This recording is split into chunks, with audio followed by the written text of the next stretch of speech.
জঙ্গলে আগুন লাগার ঘটনা ঘটল বাঁকুড়ায়। এবার বাঁকুড়া উত্তর বন বিভাগের অর্জুনপুর জঙ্গলে এই অগ্নিকাণ্ডের ফলে ওই এলাকায় ব্যাপক চাঞ্চল্য ছড়িয়েছে।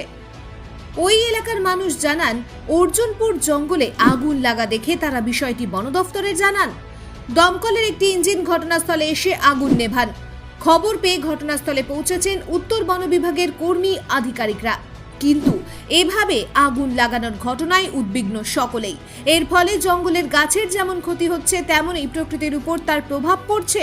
ফলে আগুন লাগানো বন্ধে বন দফতর আরো বেশি উদ্যোগী হওয়া দরকার, না হলে অচিরেই ধ্বংস হয়ে যাবে জঙ্গল। আমরা কাঞ্চনপুর বেড়াতে যাচ্ছিলাম, এমনি সন্ধ্যে, প্রচণ্ড গরম। হঠাৎ করে পথে কাঞ্চনপুর ঢোকার আগে এই জঙ্গলে দেখলাম জঙ্গলে আগুন জ্বলছে, দাউ দাউ করে আগুন জ্বলছে এ প্রান্ত থেকে ও প্রান্ত।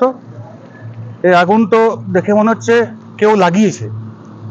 এটা প্রায়শই ঘটছে বিভিন্ন জঙ্গলে, ঘটেই থাকে, দেখতে পাই আমরা। আজকে নিজের চোখে আরেকবার দেখলাম, খুব খারাপ লাগছে। কি মনে হয় এতে ইকোসিস্টেমটা তো ধ্বংসের মুখে?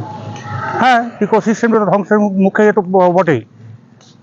এখানে প্রাকৃতিক যত জীবজন্তু রয়েছে তারা মারা পড়বে, গাছে আগুন লেগে যেতে পারে। ইতিমধ্যে তো লেগে গেছে, কি দেখছে? এখনো বড় গাছে লাগেনি, এবারে লাগবে আর কি। ইমিডিয়েট ফায়ার ব্রিগেডে খবর না দিলেই নয়। কি বলবেন?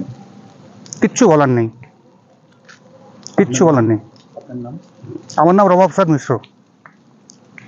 দেখলাম আমরা এইদিকে বাঁকুড়া পেট্রোল পাম্পে তেল দিয়েছিলাম, দেখলাম যে আগুন লেগে গেছে। তা আমি সাথে সাথে প্রশাসনকে খবর দিলাম, বিডিও এসছে। হ্যাঁ, এরপর দেখি কিভাবে কি নিমানো যায়। আগুন লেগেছে, কি দেখছে? প্রচন্ড আগুন লেগেছে, এটা নিমানো এমনি পাবলিক সাধারণ নিমাতে পারবে নাই, এটা ফায়ার ব্রিগেড ছাড়া নিমানো যাবে না। কতটা আতঙ্কিত আছেন আপনারা? আতঙ্কিত তো এতটা আগুন লেগেছে, আতঙ্কিত আপনার স্বাভাবিক, তো স্বাভাবিক আতঙ্ক থাকা দরকার। কি অনুমান, কি করছেন? কি আমরা চেষ্টা করছি যাতে করে আগুনটা নিভানো যায়। কিভাবে আগুনটা লাগবে বলে কি অনুমান করছেন? আগুনটা কোনো দুষ্কৃতীতে হয়তো লাগিয়ে দিয়েছে, এরকম হতে পারে। বিড়ি সিগারেট খেতে খেতে কেউ যদি ফেলে দিয়েছে, সেইভাবে তো লেগে গেছে নাকি, আমরা তো সঠিক বলতে পারবো না যে কিভাবে লেগে। তো বারে বারে সতর্ক করে, সতর্ক, কিন্তু তা সত্ত্বেও জনগণ সচেতন হচ্ছে না। তাহলে কি তাদের স্বার্থের জন্য কি এরকম ঘটনা ঘটে? স্বার্থের জন্য নয় ঠিক, কারণ কিছু বদমাইশি আছে, হয়তো আগুন ফেলে দিল, দেখলো না যে আগুনটা কি করে হলো, ধরিয়ে দিয়ে চলে গেল। কিছু লোক মজাও পায় আগুনটা লাগলে। আপনার নাম? আমার নাম দিলীপ ঘোষ। আমরা দেখছি জঙ্গলে একটা আগুন, বেশ কিছু এলাকায় জঙ্গলে আগুন লাগছে, এবং দেখলাম যে গত কয়েকদিন আগে ছাত্রছাত্রী আগুন নেভানোর কাজে হাত লাগিয়েছে।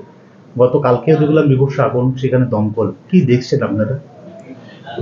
এবছর আগুন একটু বড় সমস্যা, স্পেশালি লাস্ট 10 days। আগে তো মাঝে মাঝে বৃষ্টি হয়েছিল, তো আগুন একটা কন্ট্রোল ছিল। লাস্ট 10-15 দিন একটু বড় সমস্যা হয়ে গেছে। তো আমাদের থেকে সচেতনা চলছে, প্রত্যেক দিনই মাইকিং চলছে যে জেএফএমসি আছে, অনেকগুলো জেএফএমসি স্কুল ছাত্রছাত্রী সব খুব সচেতনা লেভেল একটা হাই আছে, তো উনি তো কোঅপারেট করেই, কিন্তু একটা বেশি একটু সচেতনা দরকার আছে। আর একটা জিনিস আছে, আমাদের স্টাফ যে একটু কড়াকড়ি করবে, যে জঙ্গল যায় একটা চেকিং করবে, যদি লাইটার মাচিস এসব যদি হয় তো ফাইন হবে। আমি লিগেল ভাবে আমি একটু প্রসিড করব ওর লোকজনকে अगेंस्ट, क्योंकि मतलब इन द प्रेजेंट टाइम যে ক্লাইমেট চেঞ্জ আছে, টেম্পারেচার রাইজ করছে, তো এই সব সমস্যা যে আছে খুব একটু বড় রূপ নিয়ে যাবে। তো এই জন্য একটা খুব স্ট্রিক্ট কদম দরকার আছে। তো ওটা আমি ভাবছি আজকে, এই জন্য আমি মিটিং কল করছি অল রেঞ্জ অফিসার্স। যদি কি এখনো কিছু কিছু বড় বড় প্যাচ আছে, ফরেস্ট প্যাচ, যে ফায়ার হয়নি পুরো সিজন, যে বারজোরা আছে, লাদুনিয়া আছে, তো ফরেস্ট প্যাচকে আমি কিভাবে প্রোটেক্ট করতে পারবো, मतलब আর 3 মাস, मतलब মনসুন আগে, ওটা আমি একটা পরিকল্পনা নেব, একটা স্টেপ নেওয়া যাবে কি ওখানে একটাও ইনসিডেন্ট হয় না।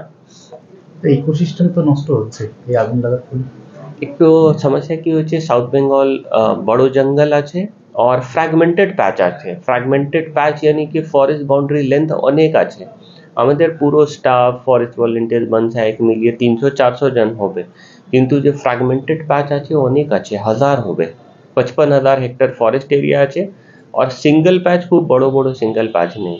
তো ফার্স্ট আমাদের প্রেফারেন্স আছে কি যে বড় বড় প্যাচ আছে ওটাকে যদি আমি প্রোটেক্ট করতে পারবো। কিছু কিছু জায়গায় যে শুশুনিয়া ফুটহিলস আছে ওখানে অলরেডি কন্ট্রোলড বার্নিং হয়ে গেছে, যে সাল ফরেস্ট ছিল কন্ট্রোলড বার্নিং, আর যে রোড সাইডে যে ফরেস্ট আছে ওখানে কন্ট্রোলড বার্নিং চলছে। তো একটু সমস্যা একটু কন্ট্রোলড থাকবে। কালকে আগুন লেগেছিল, ফায়ারও গেছিল।